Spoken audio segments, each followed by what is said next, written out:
Gimana market semalam? Kaget ya?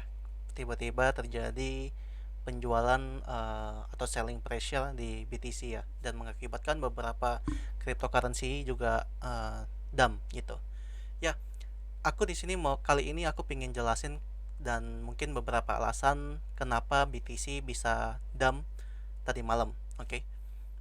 Jadi kita bisa lihat dulu secara teknikal ya, ini kelihatan banget ya, sebesar sebesar 5% penurunannya tadi malam. Dan ya kita bisa lihat dia nge-breakdown supportnya juga, dan demandnya juga dia di breakdown. And then kalau kita lihat secara teknikal, kita tarik dari low-nya ke swing high-nya dia, penurunannya juga kurang lebih touch ke area ya, 1,618, area yang selalu saya bilang baik dia ke atas atau ke bawah, ini adalah target yang biasanya penurunan atau kenaikan ya, sebagai resisten atau support dia yang paling tingginya, biasanya begitu kalau aku bilang. Tuh. Nah terus um, kita bisa lihat ya, ini harusnya biasanya terjadi pullback setiap kali penurunan yang signifikan, kenaikan yang signifikan, pasti ada yang namanya pullback. Ya kira-kira kalau dia mau naik kembali kira-kira sampai ke 22,7, 22.700, itu area resisten target dia untuk pullback, karena di sini ada sempat support yang sekarang menjadi resisten pertama. Jika 22.700-nya bisa breakout lagi, ya dia bakal ke 23.000 ya. Jadi itu adalah area yang pullbacknya dia gitu. Oke, mungkin teknikal aku nggak terlalu banyak dulu, mungkin fokus ke kenapa terjadi penurunan tadi malam. Oke, yang pertama pasti kalian sudah banyak tahu juga tentang Mt. Gox katanya mau ini ya, mau unlock BTC, yang sebenarnya isu ini dari beberapa bulan yang lalu, bahkan sudah sampai 90 hari itu delay gitu. Dan itu pertama yang nggak selesai-selesai lah. Dan katanya di tanggal 10 Maret itu akan terjadi distribusi lah, distribusi untuk BTC. Mungkin itu fear pertama, tetapi menurut aku ini tidak terlalu menjadi news yang signifikan. Oke. Nah, terus nanti bakal ada yang namanya Shanghai upgrade Ethereum, yang dimana katanya Ethereum sendiri bakal terjadi unlock juga. Jadi bakal mendistribusikan apa namanya, cryptocurrency Ethereumnya ke market. Nah, aku nggak tahu konsepnya bagaimana, tapi yang namanya distribusi, yang namanya unlock, itu berarti akan menambahkan supply di market, dan biasanya ini bakal membuat koreksi atau dump di kripto tersebut. Nah, mungkin ada potensi bahwa Ethereum bakal terjadi penurunan lah, karena ketakutan dari unlock ya.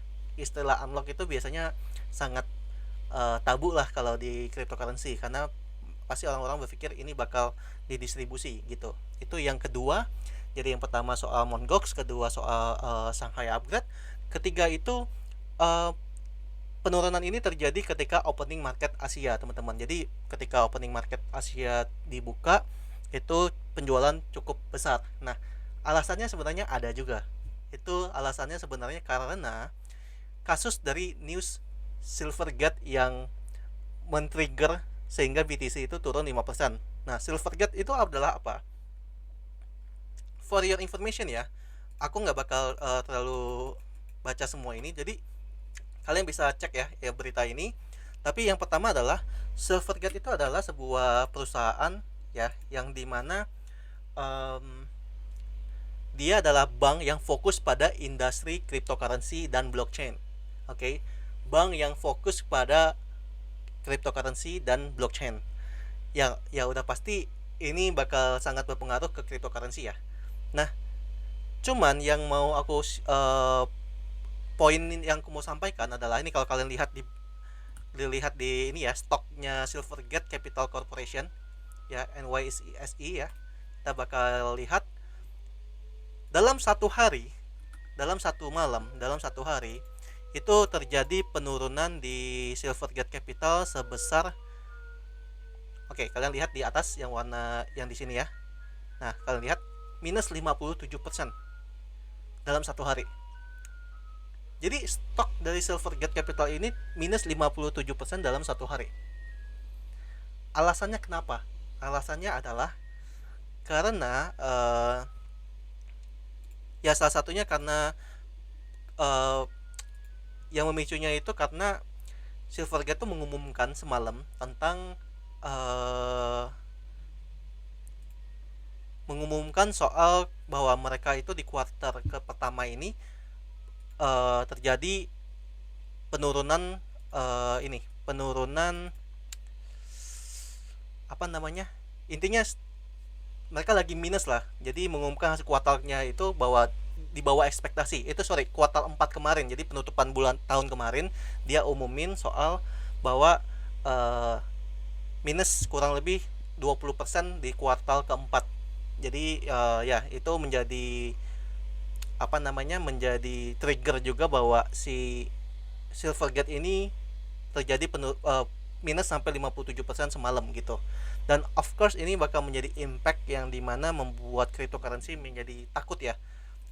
BTC-nya jadi takut juga, dan kripto-kripto juga takut bahwa wah ini banknya, salah satu bank yang bergerak di bidang kripto itu lagi mengalami kerugian lah. Nah, makanya dari sisi market ketika dapat berita itu tadi malam ya, kan tanggal 2 ya, 2 Maret. Itu dapat berita itu terus pas di saat market Asia buka langsung dijual. Dan yang menariknya lagi adalah kita bisa lihat ya, ini kan minusnya cryptocurrency ya, itu semuanya minus ya, nggak cuman ya, mungkin ada beberapa yang lagi plus atau mungkin yang bawaan dari kemarin. Nah, banyak yang minus, hampir semuanya ini minus, terutama BTC. Dan yang perlu kalian ketahui soal ini juga, sorry, soal bahwa terjadi over 200 juta dolar itu crypto future terlikuidasi karena masalah post yang di post masalah si Silvergate crash ini. Ya, ketika terjadi likuidasi maka dari yang kontrak itu bakal dikonvert ke dicairkan ke market BTC-nya juga teman-teman. Jadi kita bisa simpulkan bahwa terjadi mass liquidation yang dimana terjadi likuidasi besar-besaran dari kontrak ETF dan dicairkan di pastinya di cryptocurrency-nya juga, di crypto ininya ya. Nah, akhirnya ketika terjadi besar-besaran liquid dan akhirnya ini jadi jebol. Jadi seperti itu. Dan mungkin ada info juga bahwa karena market saham juga lagi koreksi ya. Kita bisa lihat juga selama seminggu ini market saham mostly itu terjadi koreksi lah ya. Jadi mungkin juga ini adalah dampak isu, tapi sebenarnya tidak semua dari tidak bukan berarti karena ini juga sih teman-teman, tapi intinya dari beberapa poin kemarin itu beberapa poin yang tadi saya jelaskan itu ada salah satunya, dan yang pasti yang paling besar adalah masalah Silvergate gitu, dan mungkin didukung oleh Mt. Gox Unlock BTC, Shanghai Unlock BTC. Terus katanya juga CPI bakal nextnya bakal kenaikan bisa sampai 50 bps isunya gitu. Ya kurang lebih seperti itu alasan kenapa BTC dump hari ini. Dan jangan lupa teman-teman follow Instagram saya ya, kurang lebih seperti itu. Jangan lupa follow Instagram saya Kevin John 27, dan saya bakal mengadakan kelas juga trading dengan analisa teknikal besok tanggal 4 Maret jam 1 siang sampai jam 5. Dan jangan lupa juga follow TikTok saya ya, follow TikTok saya dan Twitter saya juga Kevin John 27. Oke. Oke, sekian untuk hari ini untuk konten YouTube-nya. Thank you semuanya, selamat sore.